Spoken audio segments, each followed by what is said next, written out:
اتيار استي حدش هيكونن تزعبي اقل قلبتنا ويكاتي ارستنا ورزنا نسنتن منفساونتن بدهوتاتون ابزبلينا مبل 10 معلتي تزي تقاقي لومي اتينا لنا مالتي سلازي صلمس نوح غيرنا لنا مالتي صلوا مزلنا بزحل فريقنا ينيرنا أبزرينا زلوا سبات أبزرينا زلوا environment كبابي معرخ ندي يصلونا أبتحساس بانا بهرنا رئينا يكم نقسنت كنعب خلنا خا يجوا لك هبول الدخاز ولا كبيتي كريستيان كابت ولا كان العلي أبزريا خازلوا سبات يصلوا خا من التحساس بخا خا يقرصوا ويا مالت مبزحت يجي جيجا مخان ولا ندا سمع خايا كلا ندا فلت خايا كلا خا مالتي سو صلوا مزلنا قليل ايكون سبيشالي كمان اسيات ስለዚህ አውቃና እግዚአብሔር ቃል አይተታለሉ ሕማቅ ዕርክነት ንጽቡቅ ተግባር ሕማቅ ምሕዝነት ወይ ሕማቅ ዕርክነት ንጽቡቅ ልማድ ይቀይረ ይሉ ቃል አምላኽ አይተጠበሩ ይኻዝብል ምክንያቱ እቲ ፍቅር ዝመስል እቲ መከባበር ዝመስል እቲ ምርድዳ ገለ ዝመስል ጠባሪ ስለዝኾነ ጠባሪ ስለዚህ ተሕማቅ ሓሳብ ጠባሪ ብዝኾነ መገዲዩ ዘስሕተካ ወይ ከዓ ካብቲ ዕላማኻ ወይ ከዓ ካብቲ ራይት ወይ ዘውፃካ ማለት እዩ ስለዚህ ያው ብዙሓት ሓሳባት ተዋሂቦም ነይሮም ብዙሓት ሕዋትካ ቃል ከፊሎምና ነይሮም ማለት ስለዚህ ብድሕሪኡ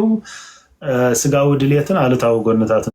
ዝብል ኢና ሒዝና ዘለና ማለት እዩ ስጋዊ ድልየት አሉታዊ ጎነታቱ ስለዚህ ብዝሓለፈ ከም ዝገለጽናዮ እቲ ስጋዊ ድልየት ገሊኡ ሕማቅ ክኸውን ይኽእል እዩ ካብቲ ሴክሹዋሊ ወፃኢ ዘሎ ማለት እዩ ገለ ነገር ካብ ምድላይ ገለ ነገር ክህልወካ ካብ ምድላይ ዝብገስ ክኸውን ይኽእል እዩ ካብ ምብሃግ ክኸውን ይኽእል እዩ ካብ ቅንኢ ክኸውን ይኽእል እዩ ናብቲ ዝበዝሐ ገዛእ ዝኾነ ሓሳብ ሴክሹዋሊ ዝኾነ ነገር ወይ ከዓ ምስቲ ምጉባስካ ምስ ምዕባይካ ፆታዊ ዝኾነ ድልየት ኣብ ዝኾነሉ ከዓ بدرجة دليت حتيات هيكونن إلنا نيرنا مالتي سلازي نزي تناي قويت أمسينا نقال ريو وين سبيت ريو بلب زتمنيا بلبو كم زمو بلكم على خيلوهم قويتا حجي تي أمونغو تي مدلاي زبل انتايو تممناي زبل انتايو زن تممناي كميليو حتيات زخون زلو كميلي ليترال مزماو زخون زلو زبل كارينا نيرنا مالتي دوم حواتي تذكروا وياكم سلازي بتفترو التدليت تفتراوي نسخات تمصو ايكونا مسانا زمصو بايولوجيكالي تفتراوي امرونا فورم كخون قولنا حد حصان زي سمعو سم كمزيوم زول سمعيتات አለው حجيتهم دليتات بتفتروهم حتيات ايكونن which is تفتراويان ስለዝኾኑ نوغدوم ايكونن كمزي زي محزان زخل سبالو زي محرق زخل ወይ ከዓ زي محጓስ زخل سبالو امنغنا تفتراوي مش ነው ያ محጓስ محزان تفتراويان يمزيو كتوغدوم تخيل ايكونكان ያ ስለዚህ ከምቲ ከምኡ እቶም ድልየታት ከዓ ተፈጥራውያን እዮም ከተወግዶም ትኽእል አይኮንካን አንለስ ዝኾነ ሕማም ገለተ ዘይልዩ ማለት እዩ ጥዑይ ናይ ሙኻንካ ናይ ምጉባስካ ክትፈሪ ክትወልድ ሓዳር ክትገብር ክትምርዖ ናይ ምኽኣልካን ናይ ምብፃሕኻን ምልክታት እዩ ከሳቀዩና ይብሎም እነሶም ማለት ሕጂ ንሳቶም ጽቡቃት እዮም ንሳቶም ተፈጥራውያን እዮም ذن تفتراوያን ድሕር ኮይኖም ካ ወል ድልየታት ስለዝኾኑ ኣብዝንእስነትካ ንትደልዩ ነገር ምግባር ስለዝኾነ ማለት እዩ መብዛሕቲና ንረክስ ንዝደለኻየ ነገር ብመለክዒኻ ድልየት እዩ ኣብቲ ንእስነት ልዕሊ ማንም ንእስነት ንጎበዝ ንመገዱ ብኸመየን ፀሃይ ኢሉ ምሽ ዳዊት ሓቲቱ ያ ከም ቃልካ ንነፍሱ ብምጥንቃቕ እዩ ኢሉ ሽዑ ይመልሶ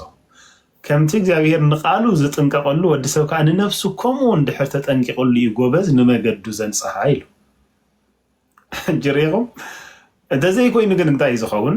ጎበዝ ንመገዱ ከመይ ገይሩ ዘንፀሃ ኣብዛ ሓለፈ ምሳሌ ምዕራፍ 3 ምዕራፍ 2 ምዕራፍ 3 ምዕራፍ 4 ዘሎ ብሙሉእ እንድሕር ኢኹሞ ንጥበብ ዓድጋ ንጥበብ ኣይትሕደጋ ድረሲኣን መገዲ ዓመፅቲ ኣብ ጥቑ ካብ ጥቑ ዘወርበል ኣብቲ መገዲ ካብ ኡርሓ نابو أي تخد أما كاب قدنا أمن زرعات رحق دابا نمشي نقرنا نلبخا حلو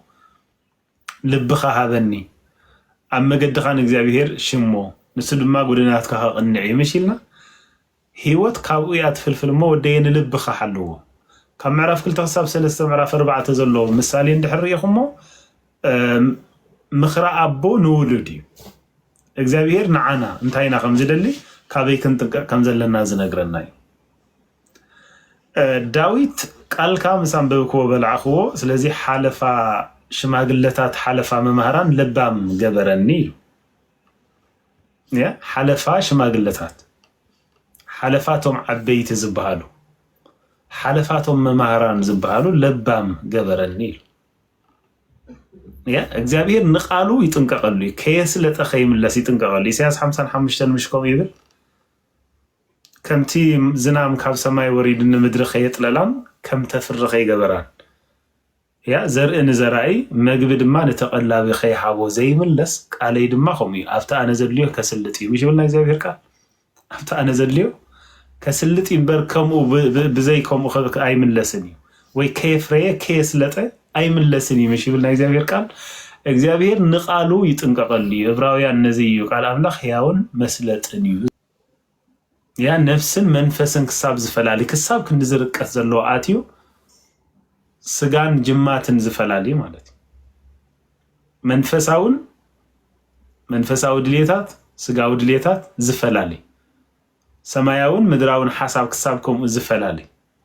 ناب حدا قرصم انت خوصك خساب كندزرققن هياون مسلطني نايزابير قال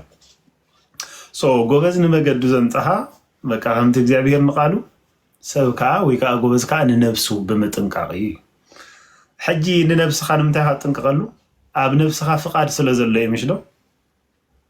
اب نفسخا فقاد سلازله سلازي متانتي زلك افلطوها بزحلف اوان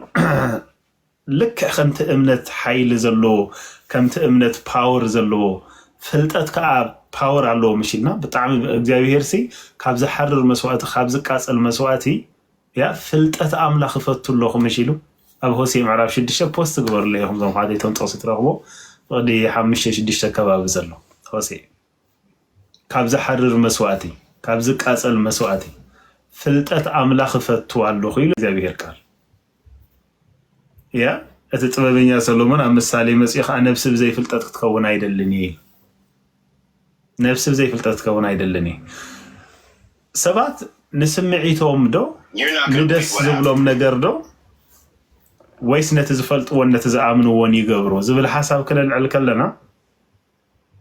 الديبندس نسخانه تتامنو تقبر كلخ حدا خانه تسمعو خغبر كلو فللي انتاي اندحرلكم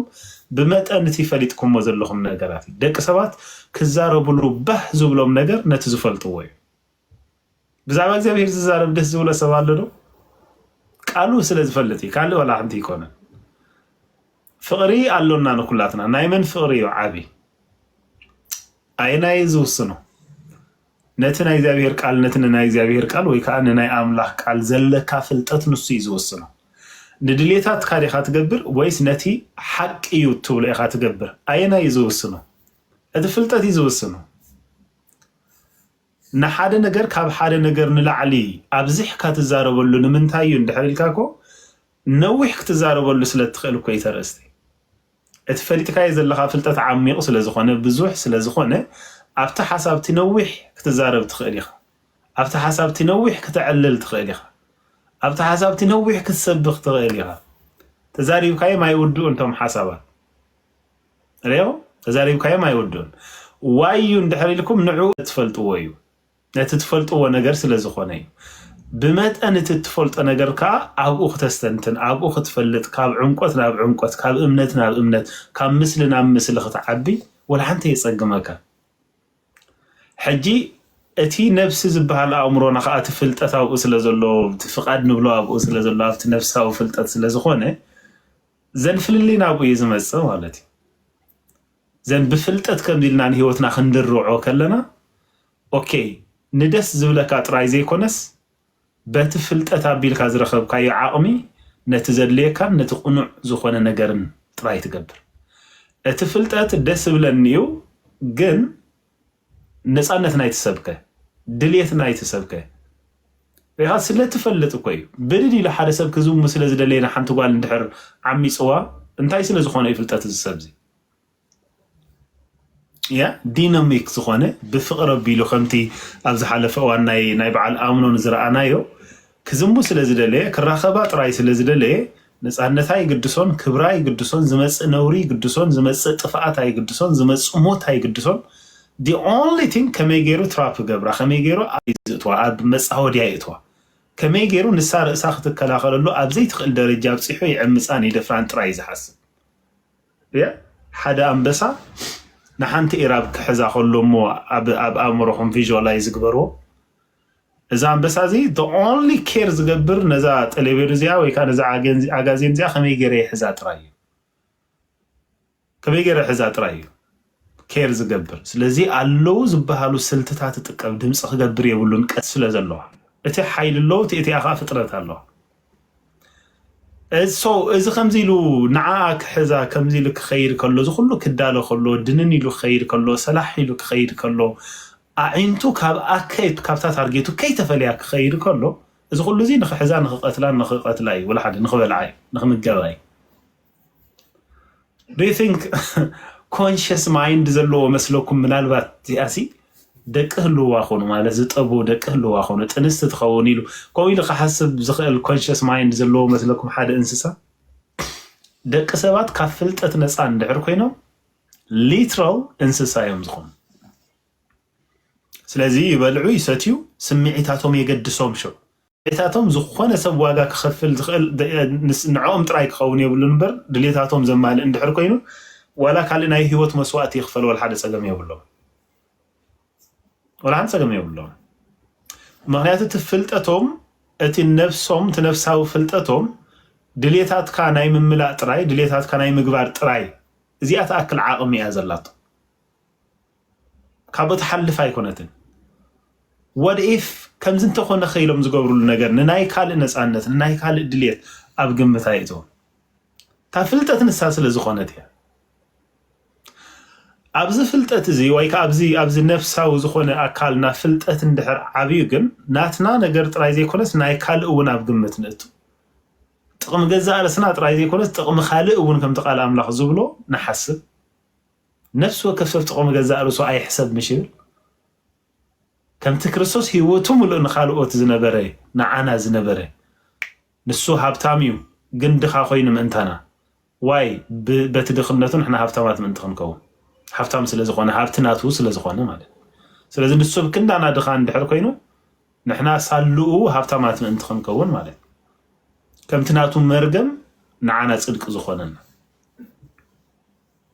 ያውም ዘውሓት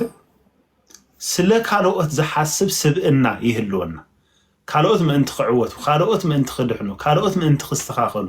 ካልኦት ምእንቲ ጸጋ ክረኽቡ ካልኦት ምእንቲ በሓደጋ ከይወድቁ ስለ ካልኦት ዝሓስብ ሞቲቭን ሜንታሊቲን ይህልወና ማለት ነው ሶስ ልቢ ይህልወና انت زي كوينخ لك خمت انسسا كبلع عند حرليو ترخيبه بلع انت زي رخيبه يزمت قالوا الحمد لله ما يكون السيم وي سريقهم ما شاء الله سريقهم ابسرح وعيلو زمص سبعي مكرو بليعو سرح بسرح وعيلو دخي من غزو خملس كله زرف سب ما شاء الله غزا سريقهم ገንዘብ ዝወስዱ ሰባት ما شاء الله ريخم اب انسساو زغونه ባህሪ ይወድቁ ማለት ነው ስለዚህ ዘገድሶም ከመይገሮም ከርሶም መሉ ከመይገሮም ስምዒታቶም የማሉ እዩ ኣብ ቅድሚኦም ደው ዝብል ስለ ካልኦት ኢሎም ዝሓስቡ ሓንቲ ካልኢት ይኹን ሓንቲ ሰከንድ ይብሎም እንስሳ እዮም ዝኾኑ ማለት ስለዚህ ኣብቲ ፍልጠትቲ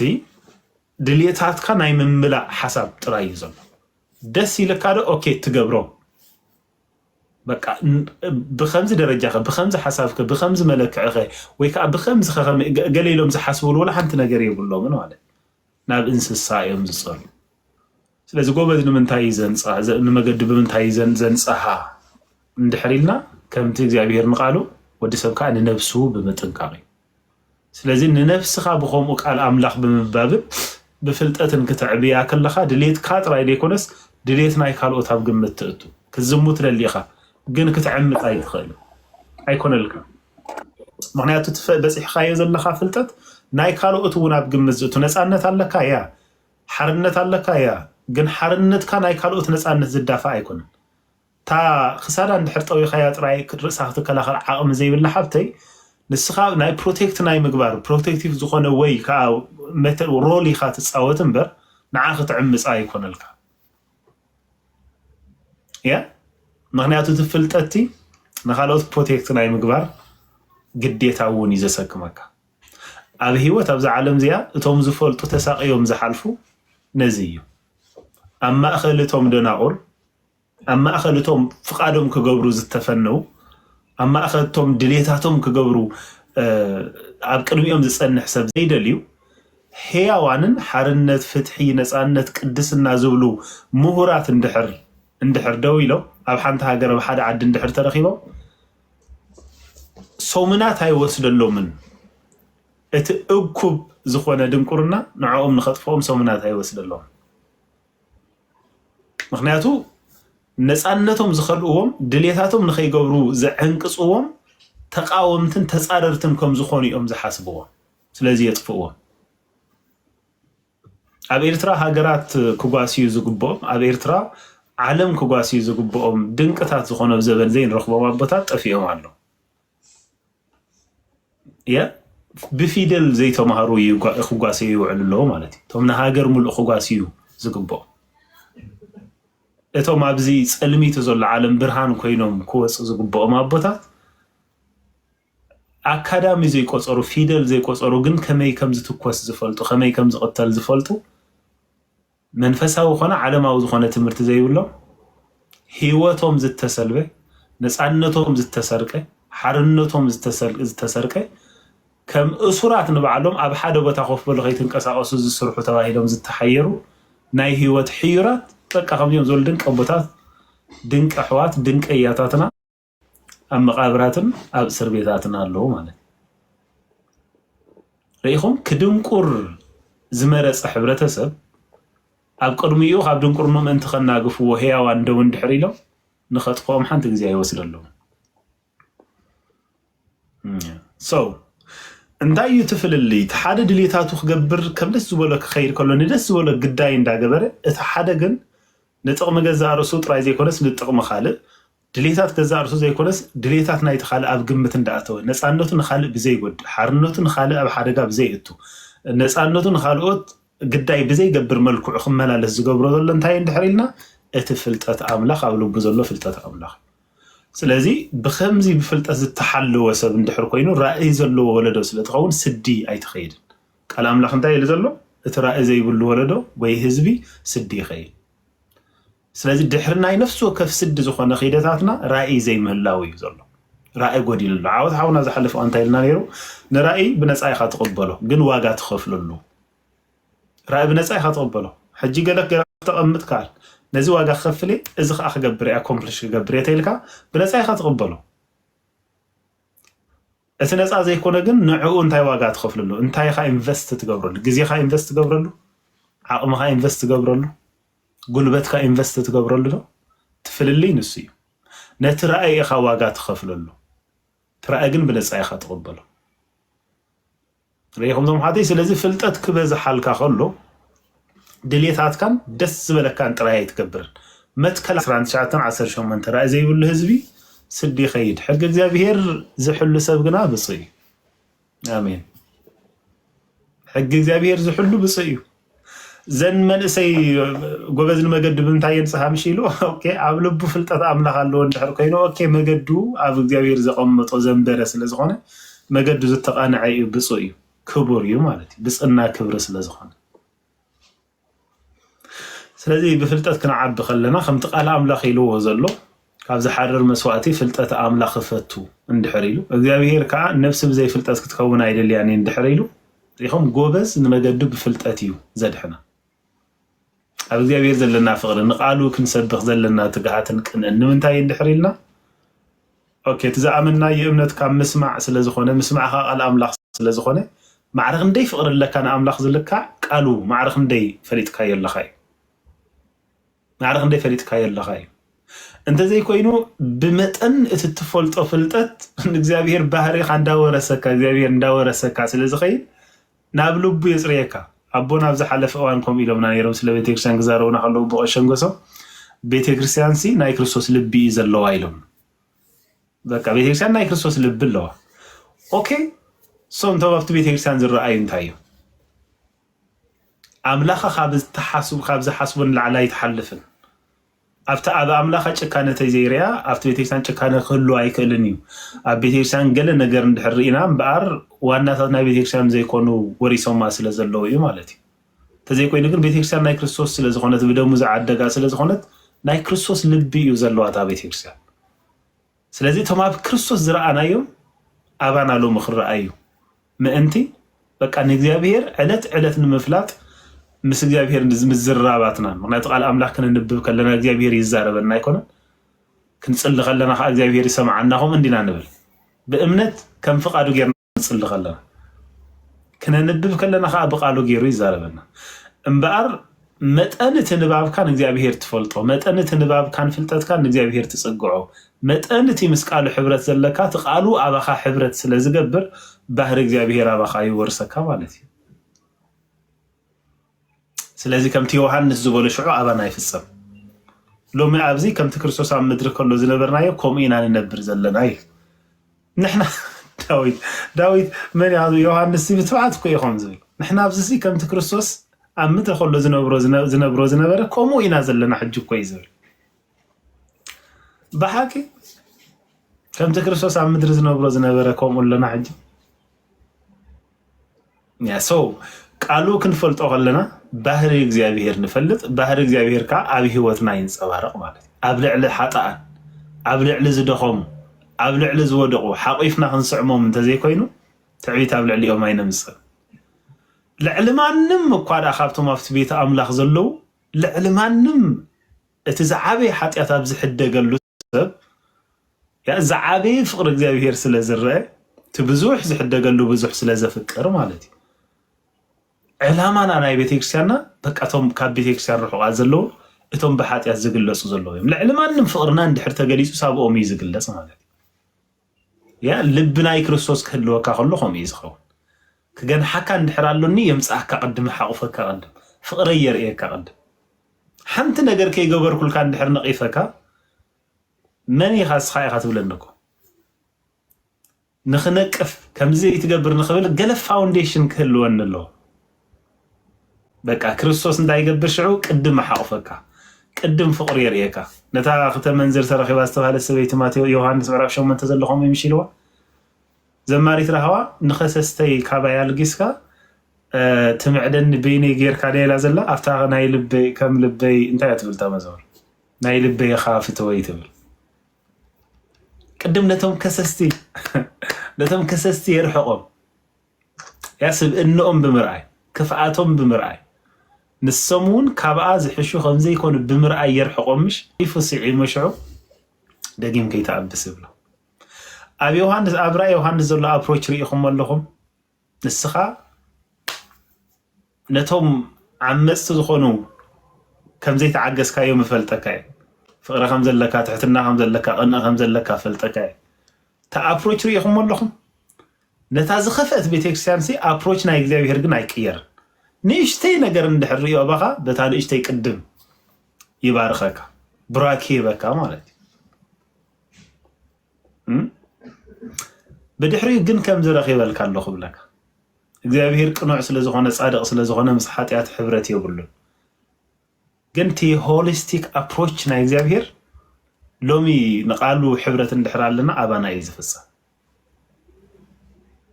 ያ ዝሓወይ ብሩኽ ኢኻ ጥምቀቱ እዩ ዘገድሰና ሓደ ሓጢአት ዝተጨማለቐ ዝወደቐ ሰብ እንድሕርየ ዝወደቐት ሓብተይ እንድሕርየ እምነታ እዩ ዘገድሰኒ ኦርቶዶክስ ምዃና ክርስቲያን ምዃና ዝተጠመቐት ምዃና ብምስሊ ኣምላኽ ዝተፈጥረት ምዃና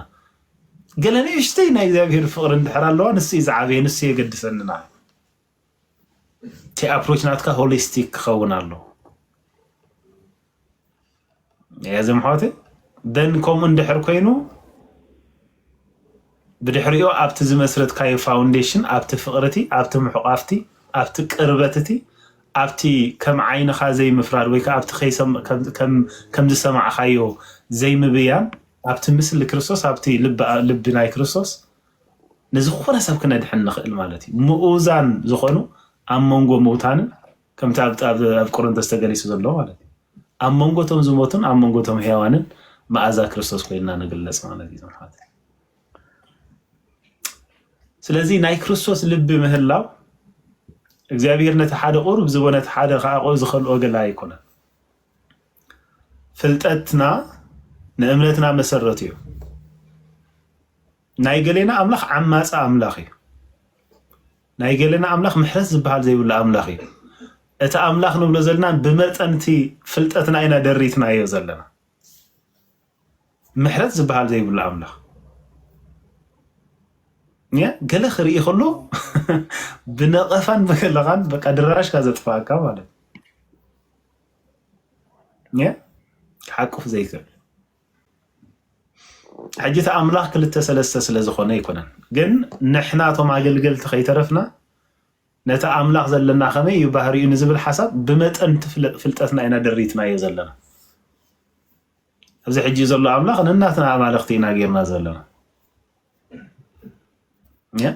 ስለዚህ ነትምሉ حسابنا አምላኽ ኣብ ቃሉ ይዝግለጽ ኣብ ቃሉ ይዝፍለጥ ልብና ዝዕረ መንፈስና ዝዕረ ነፍስና ዝዕረ ባህርና ልብና ዝዕረ ድማ ብመጠነቲ ንቃሉ እንፈልጦ ይዘምሓት ስለዚህ ቃል አምላኽ ምንባብ ቃል አምላኽ ምፍላጥ هذا ጊዜ ኣብ ቶሞያ ካልእ ሞያ ዘጽናዕኩም ምሻለኩም ብዩኒ ዝሓለፍኩም በገለ ዝሓለፍኩም ከኒ ኢማጂን ክንደይ መጽሐፍተን ቢብኩም መጽሐፍት የንብ ናይ እግዚአብሔር ቃል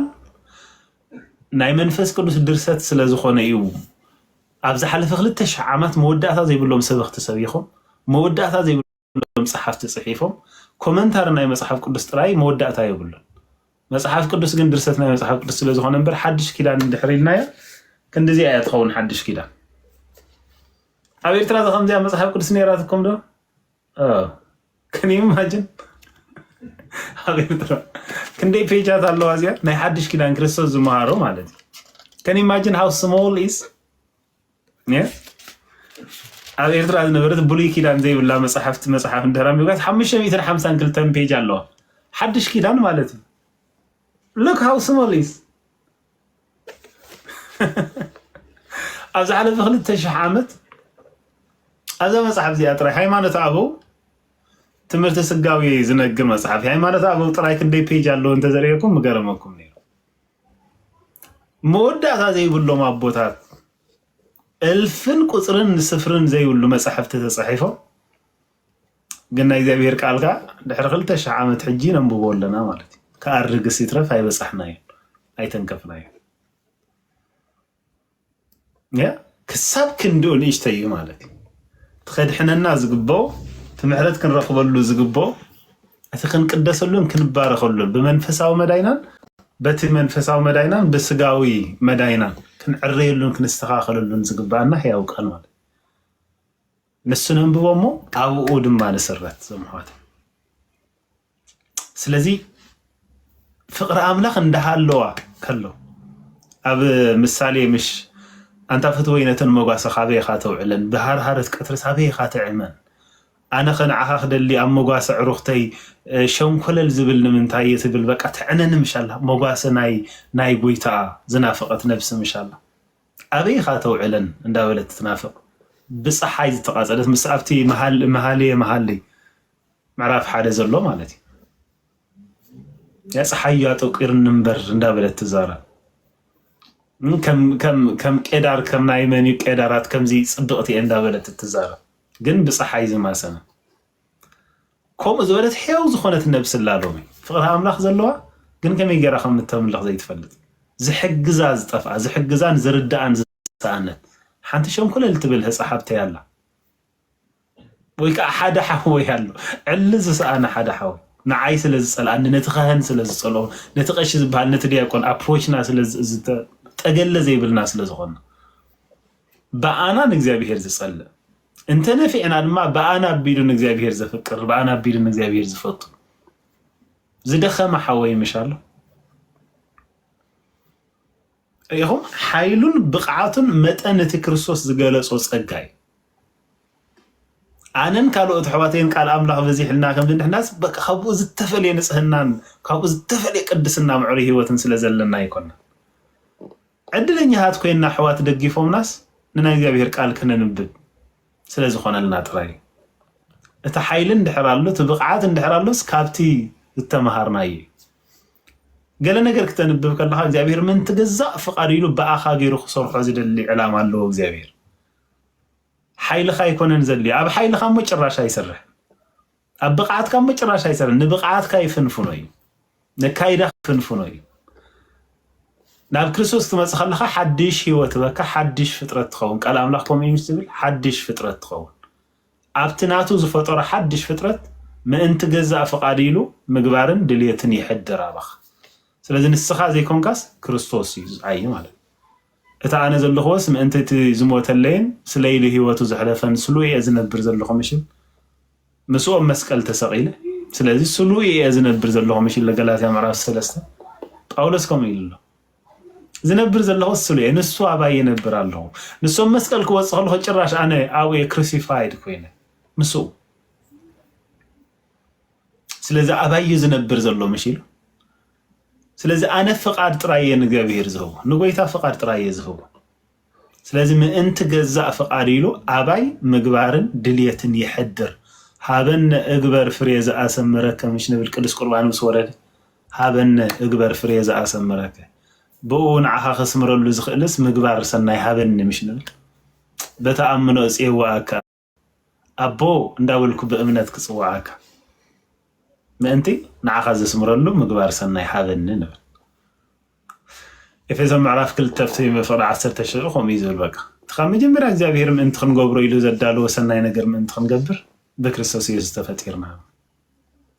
سوزم حواتي نسخم أنا ولا حنت ነገር كنقبر أي نخل ግን ጎበዝ ንመገዱ በመንታይ የንጽሃ መስበለ በቃ ነፍሱ በመጠንቃቅ ይሆን ተቃል ካንድ ሕሪሎ ኦኬ the only thing በቃ ነፍስና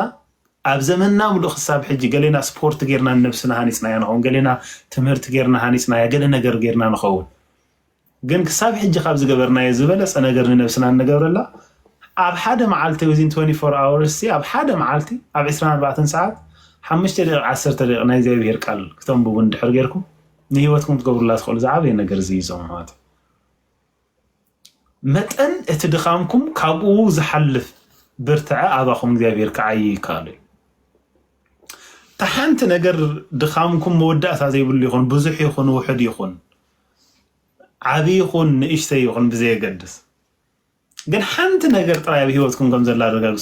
نبي يبي تفكر وده نعم لا تفكر وده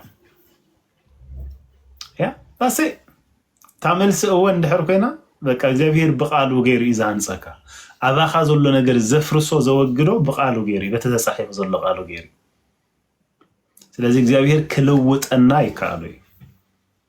ስለዚህ ሓንተ ሓብተይ ተስፋ ከይትቆርጽ ክንድ ደስ ዝበለ ኃጢአት ትግበር ተስፋ ከይትቆርጽ ሓደ ሓወይ ኣብ ደስ ዝበለ ኃጢአት ይሃሉ ግን ተስፋ ከይቆርጽ እታ ጭልምልም ትብል ትበርህ ናይ እግዚአብሔር ፍቅሪ ንሳ ምእንቲ ኸጽናዓ ማለት በኣብ ደስ ምእንቲ ኽብሎ and the only thing ንብልሽዑ ኣቦ ቅድሜኻ ክፉእ ነገር ገይረ ኣቦ ከምቲ ንስኻ ምእንቲ ክመላለሰሉ ኢልካ ዝሃብካኒ ከም ፍቃድካ ይመላለስ የለኹን ብዙሕ ድኻም ኣለኒ ስለዚህ በወድኻ በኢየሱስ ክርስቶስ ጌርካ ስለዝገበርካለይ ስለዘርአኻኒ ፍቅሪ የመስግነካ ኣለኹ ሶ እንሆ ህይወተይ ይበካለሁ እንሆ ፍቃድካ ኣባይ ምእንቲ ክፍጽም እንሆ ፍቃደኛ ክኸውን ኣለኹ ኣብ ህይወተይ ንህይወተይ ብሓቶ ቅዱስ መንፈስካ ሃበኒ ጸጋኻ ኣብዝሓለ ተስ ካብዚያ ተዓቢ ጸሎት የለን ከምዚያ እንድሕር ኢልኩም ወርሒ ይኮነን ዘድልየኩም ሶምናት ኣይኮነን ዘድልየኩም ከመ ቅጽበት ኣብ ህይወትኩም ዝመጽእ ፖዚቲቭ ዝኾነ ኤነርጂ ክትርእይዎ ኢኹም እግዚአብሔር ክለውጠኩም ክትርእይዎ ኢኹም መዞም ሕዋተይ እቲ ስጋዊ ድልየት ኣባና እንድሕር ዓዩ ሮሜ ምዕራፍ 6 ካብ 12 ተገሊጹ ዘሎ ነጊሱሎም ዘሎ ነገራት ትእዛዝ ናይቲ ንጉስ ጥራይ እዮም ዝገብሩ ስለዚህ ኣብ ስጋኹም ኃጢአት ከይገዝእ ኣብቲ ሞተይ ስጋኹም ድማ ሞት ከይነግስ vigilant خنو مشي لله على أملاخ سلازم خنطبقه زقبان نازيزهم حاتي كم من دحر كين إجابيه كرد عن نايو እግዚአብሔር በትህያው ዝኾነ ኤነርጂ ዘለና በትህያው ዝኾነ ንእስነትና ንውርዝናና እግዚአብሔር አኽቢርና ክንክእልና ስለዚ ኣብ ዘመን ንእስነትና ምስ እግዚአብሔር ኮይና ኣብዛ ምድሪ እዚኣ ሕያዋን ኮይና ሕጉሳት ኮይና ንናይ ዕርቂ ንሰላም ንቅድስና ምኽንያት ዝኾኑ ሰባት ኮይና ኣብዛ ምድሪ እዚኣ ክንሓልፍ ኢና ዞም ኣሕዋተይ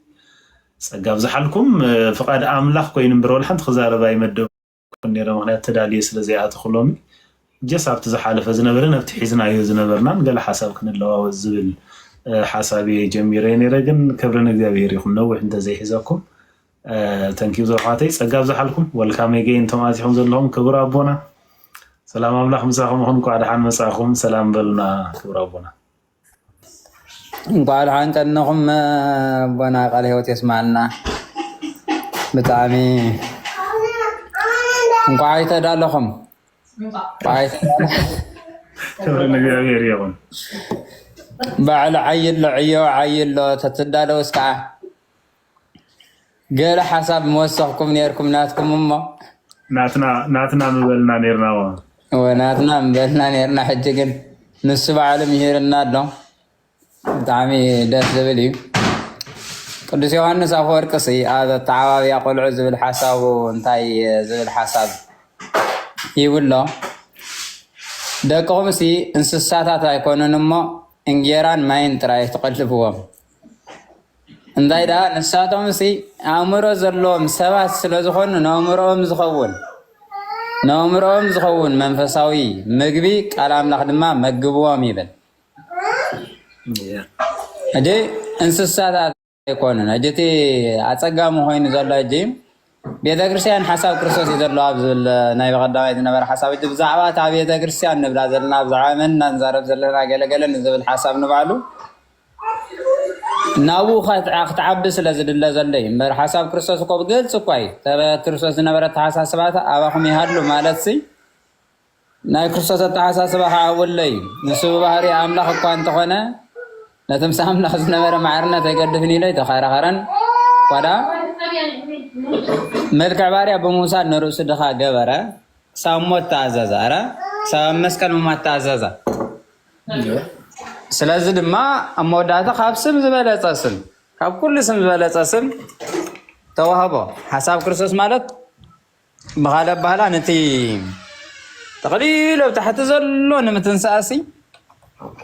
ካብቲ ዘለኻዮ ናይ ልዕልና ባይታ ወሪድካ ናብቲ ተሓተ ናብቲ ዘሎ ምውራድ ማለት እዩ ብኻላ ክንሪኦ ከለና ዋላ ቀዲሙ ዝብለውን ከምኡ ካልኦት ካባኹም ከም ዝበልፁ ጌርኩም ሕሰቡ ሰናይ ዝኾነ ሓሳብ ክንሓስብ ሕጂ እዚ ኩሉ እንታይ ዘርእየካ ሰብ ዝገብሮ እንታይ እንተዳ ተባሂሉ ኣብ ክልቲኡ ክዓይን ተኽእል እዩ እቲ ኣእምሮን ኣብቲ ስግውን ክዓይን ተኽእል እዩ እምበር ኣብ ስግኡ ጥራይ ይዓይን ተሉ እዩ እቲ ስጋና ብመሰረት እኮ እንስሳ እንድዩ ተፈጥሮ እስኮም እንድዩ ማይ መሬት ሓመድ ንፋስ ማለት እኮ እንስሳ ማለት እዩ ሕጂ ልክዕ ንዚ ዓይነት መለክዕ ጥራይ ክምግብ ዝፅዕር ንዑ ጥራይ ደኺሙ ኮሊሉ ዘይሩ እንታይ ሽሙ ዝገብር እንተኮይኑ ልክዕ ከምዛ ዮሃንስ ኣፈወርቂ ዝበላ እንታይ ትኸውን ማለት እዩ እንስሳ ኢኻ ትኸውን ንስኻ እውን ሰብነት ገዲፍካ ዋላ ቅዱስ ዳዊትን ብግልፂ ከምኡ ይብል እዩ ሰብ ክቡር እዩ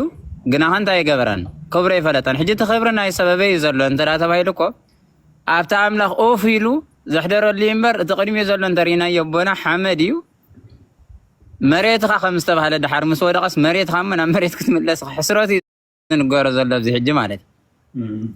ምክንያቱ ነቲ ክብሪ ዝበሃል ምስ እግዚኣብሔር ምንባር ዝበሃል ነቲ ናይ እግዚኣብሔር ክብሪ ዝበሃል እንታይ ገይርዎ እዩ ወረዲ በቃ ጉሒፍዎ እዩ ባዕሉ ሕጂ ሰብ ክቡር እዩ ኢሉ ቅዱስ ዳዊት ግን ክብሮ ይፈለጠን ስለዚ ከም እንስሳ ኮነ ይብል እሞ ቅዱስ አትናቴዎስ ነዚኣ ከውስኸላ ከሎ እንታይ እዩ ዝብል ዋከየ እምኒሆም ይውስኽ ማለት እዩ ካብኣቶም እውን ገደደ ኢልዎ ካብቶም እንስሳ ንባዕሎምስ ካብኣቶም እውን ገደደ ኢልዎ ቅዱስ አትናቴዎስ ከዓ ሕጂ ተፀጋሚ እንታይ ኮይኑ ከምኡ ኮይኑ እንተዳ ተባሂሉ ግን ብክልተ መልክዕና ንወስዶ ሓደ ቤተ ክርስቲያን ወሊዳቶ ብጥምቀት ኣብ ሰሜንያ ብ40 መዓልቲ ወሊዳቶ ድሕሪኡ ግን ልክዕ ዓማር ሻበዲ ከም ዝዓቢ ቆልዓ ጉሒፋቶ እያ ካወዮ ጉሒፋቶ ኢሎም ሆዳ ከይብሉና እምበር ተጓሒፉ ዓብዩ ተጓሒፉ በቃ ኣብቲ ዓለም ዝፀንሖ ዘጋጠመ ኣጋጣሚ እናጓሓፈ እናወሰደ ፀኒሑ ኣብ መወዳእታ ክልተ እምነት ከምዚ ዓንተ ዝበልኩ መሲ ዝተፈላለየ ኣምላኽ ድዩ ዘለና ክሳብ ዝብል ፍልልዩ ዘለዎ ኮይኑ ማለት እዩ ፍልልዩ ኮይኑ ንሱ እውን በቃ ኣምላኽ ከም ዝበለ እዩ ዝሓስቦ ነቲ እንስሳ ምዃኑ እዚ ከም ናይ ኣምላኽ ፍቓድ እዩ ዝሓስቦ እስኻ ከዓ ነቲ ክልቲኡ እናበልካን ንዓበኻ ምስ ከድካ ከዓ ዋላላላ ሰብ ማለት እኮ ከምዚ እዩ እቲ ንክርስቶስ ዝመስል ክርስቲያን ዝበሃልካ ከምዚ እዩ ስለዚ ከምዚ ንክንከውን ዘለና ክትብል እንከለካ ከዓ ትፍለዮ ኣለኻ ንዑ ከዓ በቃ ተቕሊሉ ሲ እስኻ ንዑ ከዓ እንታይ ኣይኮንካን ሓንቲ ሕብረተሰብና ትበሃል ምሻ ኣቦና ከምዚ ቴዎሎጂ ዝተምሃረን ኣብነ ነገረ መለኮት ዝተምሃረስ በቃ መናፍቕ እዩ ብኣጠቃላሊ በቲ ኣተሓሳስባት መናፍቕ እዩ ተባሂሉ እዩ ዝውሰድ ሕጂ ምሁራት ዘለና ምፅያፍ ሲ ማዕረ ክንዲ እዩ ማለት እዩ ሽዑ ምሁራት ተዛረቡ እንደ ስቀይ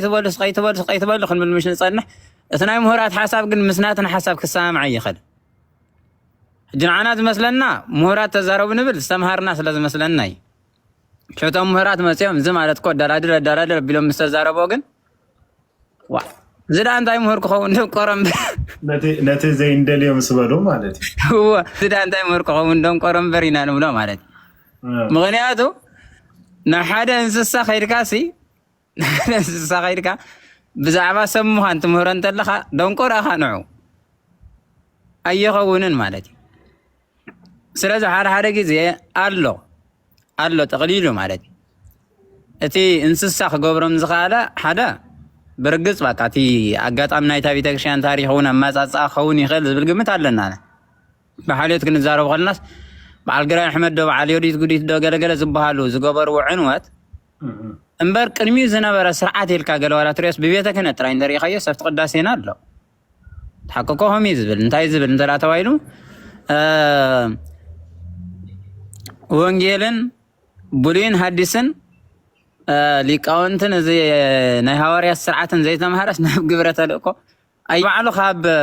ፍልጠት ናብ ፍልጠት እናተሰጋገርካ ትረኽቦ እዩ ነይሩ መንፈሳውነትካ እናዓበኻ ናብ ኣምላኽ እናቐረብካ ሽዑ ካህን ትኸውን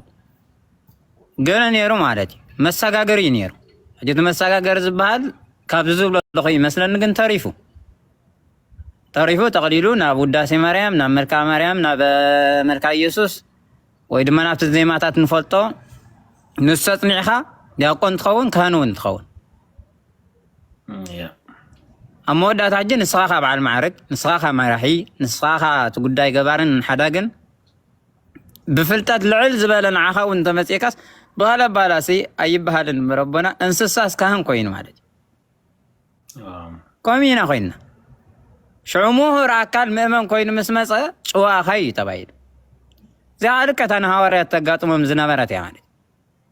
ታን ሃዋርያት ተጋጥሞም ዝነበረስ ሃዋርያስ ምስ መፁ ሲ ነቶም ሊቃውንቲ ክዛረቦም ምስ ጀመሩ ሳይ ዝብል ሓሳብ እዮም ሓሲቦም ዝብል ግብሪ ሃዋርያት እዚኣቶም ዳ ጨዋታት ዶ ይኮን ካበዮም ዝኩሉ ነገር ኣምፅኦሞ ክሳብ ክንዱ ውድቀት ስለ ዝወደቕና ንምትንሳእና ሕጂ ሓደ ብእምነት ምትካል የድልየና እዩ ብእምነት ብጥምቀት እናተኺልና እዮም ተወሊዶም ኢና ንብል ዘለና እምበር ነቶም ሰባት ብእምነት ተኺልና ዶ እንተዳ ተባሂሉ ካልእ ነገር እዩ ተተኺሎም ዶ ክትክተልዎ ዝግባእ ሲ ተተኺሎም ዶ ሕጂ ክፈርዩ እንተኮይኖም መጀመርታ ክትከሉ እንዲዮም ዘሎ ዘይተተኸለ ይፈርን ድሕሪ ምትካል እውን ንባዕሉ ጳውሎስ ከም ዝበልዎ ማይ ምስታይ የድሊ ምኽስኳስ የድሊ ኩሉ ነገራት የድሊ ስኢሉ ይኮነን ፍረ ዝህብ ሕጂ ንሕና ኣብ መዝሙር ዳዊት መሻላ እዚኣ ፍካሬ ዘጻድቅን ወዛሕጣን ኢላ ትጅምር ኣቡስ እንታይ ዝብሎ ነቲ ብፁዕ ዝበሃል ሰብሲ ኣብ ወሰን ወሓዚ ማይ ስለ ዝተተኽለ እዩ ዝብሎ ኣብ ወሰን ወሓዚ ማይ ስለ ዝተተኽለ ኩሉ ግዜ ድማ እንታይ ይህብ ፍሪኣ ትህብ ታገረብስ ፍሪኣ ትህብ ኣብ ምንታይ ስለ ዘላ ኣብ ወሰን ወሓዚ ማይ ስለ ዘላ ኣብ ወሰን ወሓዚ ማይ ስለ ዘላ ሕጂ ሰብ እዚ ከዓ ኣበይ ተተኺሉ እንተዳ ተባሂሉ ኣብቲ እንታይ ዝብል ዋላፍታ አንቀጸ ብርሃን እውን ይብል ኣፍላገማ ህይወት ዘይህዝም ከርሱ ንክርስቶስ እንታይ ዝብሎ ሲ ዘየቋርፅ ኣፍላጋት ህይወት ማይ ህይወት ካብኡ ዝወፅእ እዩ ዝብሎ ሕጀመን ክትከል ከም ዘለዎ ኣይዝነግር ዋላ ትርጓሜ ኣብ ክርስቶስ ትትከል ምክንያቱ ክርስቶስ እንታይ እዩ ዘይቋርፅ ማይ ሂወት ዘለዎ ስለ ዝኾነ ኣብ ምስ ተተኸለት ከዓ እንታይ ትገብር እቲ ትምህርቲ ናይ ቤተክርስትያን ዝበሃል እናተዋህበት ቃል ኣምላኽ እናተምሃረት ተዓቢ ነዚ ሕጂ ኣንብቡለይ ኣቦና ኣንብቡለይ በቆላሲስ ምዕራፍ 1 ዘሎ ጸሎት ነቲ ኣማኒት ትበሃል ዝነበረት ቤተክርስትያን ዝብላ ቅዱስ ጳውሎስ መጀመርታ እንታይ የመስጊኑሎም ብዛዕባ እምነቶም ኣብ ኣምላኽ ዘለኩም እምነትን ንኣመንቲ ዘለኩም ፍቕርን ዓብይ ብምዃኑ ብምስማዕና ዝተሓጎስና ይብሎም መጀመርታ ንእግዚኣብሔር ብሰንኩ ኣብ ጸሎት ምስ በፅሐ ከዓ እንታይ ዝብሎም ናብ ኣንብቡለይ ካብ ኣቦና ኣንብቡለይ ኣንብቡ ኣታ ምዕራፍ ካብ ፍቕርን እንደገና በልኩም ኣቦና ምዕራፍ 1 ምዕራፍ 1 ከም በልኩም ኣቦና ቆሎሴ ምዕራፍ 1 ካብ ሰላምታ ምስ ሓበካ ካብ 3-4 ዘላየ መስለን ተሓሰብ ኣቦና ብዛዕባ ኣብ ክርስቶስ ኢየሱስ ዘላትኩም እምነት ንኩሎም ኣመንቲ ዘለኩም ፍቕርን ምሰማዕና ኩሉ ሰዕ ምእንታኹም እናጸለና ንኣምላኽ ኣቦ ጎይታና ኢየሱስ ክርስቶስ ነመስግን ኣሎና እቲ ቃል ሓቂ ሕጂ እዞም ሰባት እዚኦም ተተኺዶም እዮም ኣመን ቀጽሉ ወደ 5 እቲ ቃል ሓቂ ወንጌል ቅድም ናባኻትኩም መፀ ብዛዕባ ተንሱ ዝህቦ ተስፋ ሰሚዕኩም ነርኩም ስለዚ እምነትኩምን ተቕርኹምን ኣብቲ ኣብ ሰማይ ተዓቂሩልኩም ዘሎ ተስፋ ዝተመስረተ እዩ ኣበይ ዝተመስረተ እዩ እሞና ኣብቲ ኣብ ሰማይ ተዓቂሩልኩም ዘሎ ተስፋ ሕጂ እዚኣ ዝብል ዘሎ ኸኣነ ኣብ ክርስቶስ እንተዳይልና ኣብ ክርስቶስ ተሰሪቶም እንተዳይልና ኣበይ ምስረቱ ዘለዎ መሰረቶም እንተዳ ተባሂሉ ኣብ ሰማይ ተዓቂሩሎም ዘሎ ተስፋ እዮም ተሰሪቶም ኣብቲ ኣብ ሰማይ ተዓቂሩሎም ዘሎ ተስፋ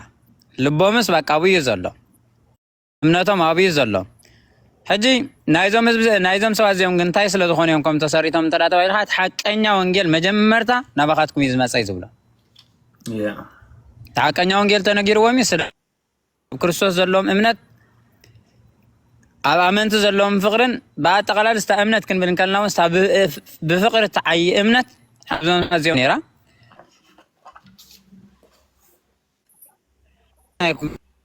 ባለ ዝተነግሩ ከዓስ ኣብ ሰማያት ኣብቲ ኣብ ሰማይ ተነቢሩሎም ዝነበረ ተስፋ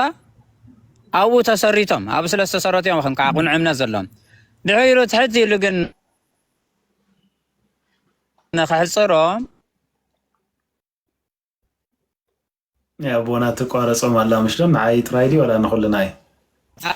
ኣብ ኣምላኽ ገጽኩም እውን ክትዓብዩ ንጽሊ ኣለና ይብሎም ኦኬ ጭራሽ ወሪዳቶም እዚ ጸላኤ ሰናያት እዩ ማለት እዩ ጸገብ ዝሓልኩም ሃኒ ጓለይ ሰሓቢዮም ይኺ ክብረት ያበልና ኣቦና ብጣዕሚ ደስ ትብል ቃል እያ ሎሚ ናባና ጳውሎስ እንተዝ ጽሕፍሲ እንታይ መጽሓፍ ጋይስ እንታይ መጽሓፍ ናባና ኣቦና ቀጽሉ ሕጂ ኣብቲ ድሓር ክትፈሪ ከም ዘለዋ ሰናይ ፍረ ክትፈሪ ከም ዘለዋ ብእምነት ድማ ናብ እግዚኣብሔር ናብ ክርስቶስ ገጻ ክትዓቢ ከም ዘለዋ ስለቲ ነገር ድማ ይጽልዩላ ከም ዘለዉ እዚ ነገራ እንታ ቤተክርስትያን ማለት ሕጂ ናትና ፀገም ኮይኑ ዘሎ ግን ሕጂ እዛ ቤተክርስትያን እዚኣ ከመይ እያ ዘላ እንተዳ ተባሂሉ በቃ ኣብ ክርስቶስ ዘለዋ እምነትን ንኣመንቲ ዘለዋ ፍቕርን ዘፍለጠ እዩ እዛ ናይ ቆላሲስ ቤተክርስትያን ንብላ ዘለና ዘፍለጠን ንኣምላኽ ክተመስግን ዝገብረካን እዩ ተቕሊሉ እቲ መሰረታውን ኣብ ሰማይ በቃ ኣብቲ ኣብ ሰማይ ዘሎ ተስፋ ዝተመስረተ ስለ ዝኾነ በቃ ክተመስግን ጥራይ ዘለካ ብዛዕባ እዛ ቤተክርስትያን እዚኣ ክትዝምር ኣለካ ብዛዕባ እዚ ጉዳይ እዚ ድሒሩ ግን ሓቀኛ ምዃና ብኩሉ ወገን ዝተረዳእኹምላን መዓልቲ ጀሚሩ ኣባኻትኩም ዝፈረዮን ዝተዘርግሖን ከምኡ ከዓ ኣብ ኩሉ ዓለም ይፈርን ዝርጋሕን ኣሎ ኣሜን ቀጽሉ ኣቦና እቲ ፍቁር መታዓይትና ኣብ ክንዳና እውን እሙን ኣገልጋሊ ክርስቶስ ዝኾነ ኤጳፍራስ ይመስለኒ ኤጳፍራስ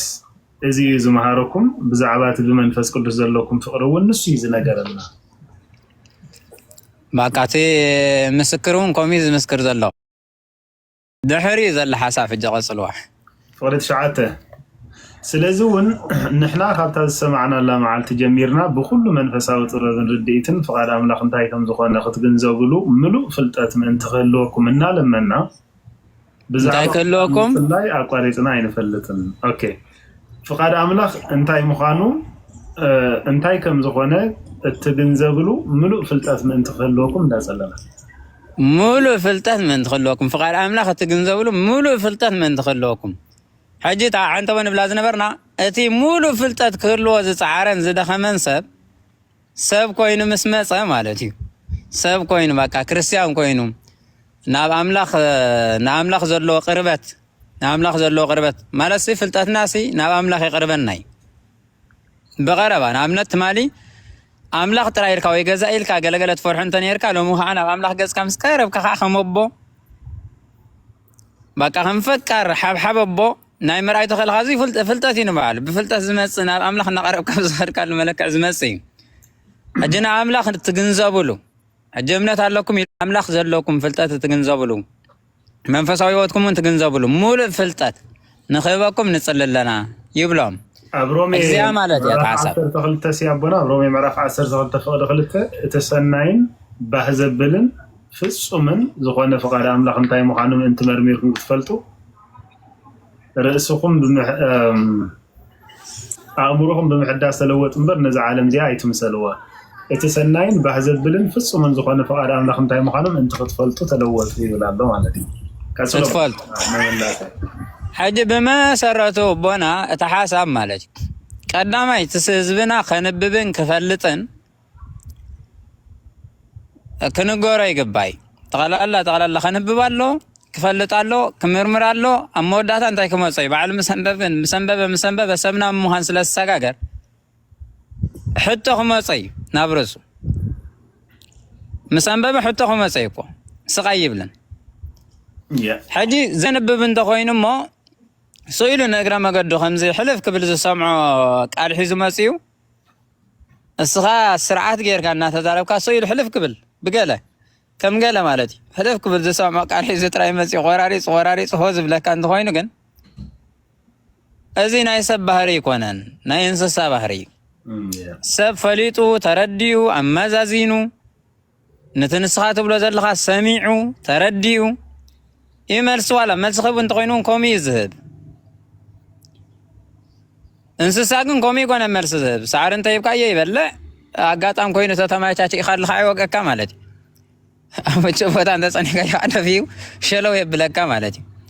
سلازس بتعمي أنا هاي ناس برينسيبل تبعهم إن شاء الله يا عدو نغيد نبلع علمس نغيد نديلكم نبلع ذيلكم نبلع نصنع حتى كله عجز بتعمي داس زبل يبر هذا حساب زي من عالكم نقول لك زي ما جمرت أنا العلم دعوري مستيرات كن مهران قلنا انت يصقم الله بزعم مستيرات ممار قليلي مستيرات نمنت مهرقن يا اقداسنت الله تي حساب سي نالعلك خيدالو سلاز تنسي مجمرت سب كوين خسمعك يجمر سب كوين خسمع انت دا جمير سب كوين مرمير حتت انت دا جمير كن እግዚአብሔር ይመስገን ይልካሾ በሉ ናብ ልዕል ዝበለነ ጥብኻ ንሕለፍ حجيل عيل زبالنا تمنا بلنا انت قيدنا دحرين تلعل زلو انت كبر كجمريو زي بصح كو نغير كلي خيلي زبل قم زقبر سب كنفتر نخلنا تا زي كوين كن سقلات امارات سقلو انسساتات كحيسكان وعلى انسسا خون كان انسساتات كحيسكا سقلو مباليمو كنت نقا يقبانا خم محورسب نزي مسوات كنكفلتهم ولدا كنتون دلوات كنكونا لنا تم قدامت مسوات خوف الخبل زرخوبه من فلتينا حج زلقن ناصنتنا رخيبنا نهلنا ولاسي زفرح نجر زي بلنا نهلنا نخبرتنا وداسي خونتن قال سكن بليابلنا تنسخن بلالنا على تنسو لا صلاه دي تنسو مبالي هذا لمو برتعلنا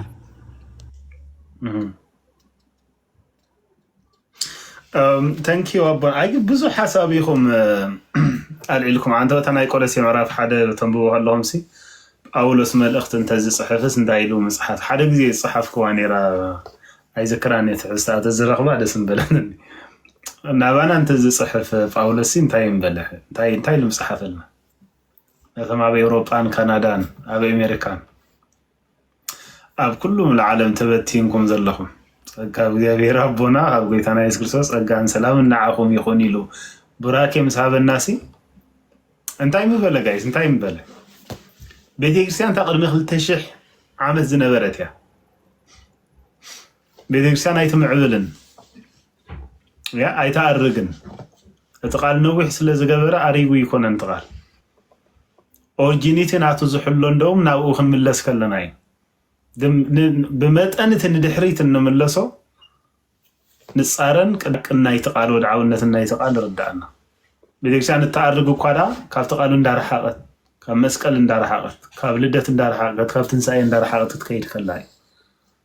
أورجينيتي ناتنا خنحل ندحريتنا أنا ولا سايكون حجي تاشعو زلا بيت كريستيان يا زو إذا حج زلا بيت كريستيان والنسايا أتي شعوز نبرة محبرات كجبرو أز تأززون توم شعوز نبرو individuals كجبرو أز تأززون تقالتين عنا إذا سواء أنا عنا خمسة خنا غيرنا حاجة أبلاي نجبرنا بانا نبتسلون كيس تصحفسي نبانا خمسة تصحف غيرنا أبلاي نجبرو كلام لك كم زيبل إلنا أبلاي نجبرو كذا سواء كي تابي تكسان نساس اللي زخونة تقوي أوكي لو من تايلو مسحفنا كم لودك يا لو كوف مبلنا ويس كم فلادلفيا متنعدنا جلس الناين نقدر ترخبنا بعدنا خم إبراوي يعني مصحف لنا أبونا إبراوي يعني محيل ومنير فح عندي آتي ومنير إبراوي ناتنا قن نقدر كعخابناتهم سميع لهم بلنا نير مجمرت هذا هم ذو السواد نقيرو من اللو أوكي زمعواتي تسقام لهم زعلكم دور ربنا وتعمينا نفتوكم سنة يزخون حساب يوكمنا لهم نمهار لنا بزح مالتي سلازي تسقام زحلكم من الوقت قزيت الليكم صنحوا يغمو قال زمسحو حتتات اندحر له بملاس كتحقزنا من انتي مالتي كور ربنا